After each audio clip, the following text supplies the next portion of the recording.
পায়তারা করছে আগামী জাতীয় নির্বাচনকে প্রলম্বিত করার ষড়যন্ত্র। আপনারা কি মনে করেন এই ষড়যন্ত্র কোনো ছোটখাটো ষড়যন্ত্র? এটা জাতীয়তাবাদের রাজনীতিকে ধ্বংস করে দেওয়ার ষড়যন্ত্র। সকল ষড়যন্ত্রের কেন্দ্রবিন্দু হচ্ছে তারেক রহমানকে নিয়ে ষড়যন্ত্র। আমার সকল যুবক সমাজের ভাইদেরকে বলবো, এই সকল ষড়যন্ত্র রুখে দেওয়ার জন্য আপনারা প্রস্তুত আছেন না? আপনারা সবাই ঐক্যবদ্ধ থাকবেন না?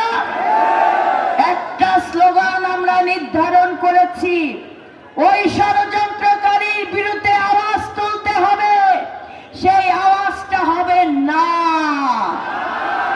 তাই আমি আপনাদেরকে বলছি, সর্বশক্তিমান আল্লাহর উপর পূর্ণ আস্থা ও বিশ্বাস, সংবিধান থেকে বাদ দেওয়ার ষড়যন্ত্র না।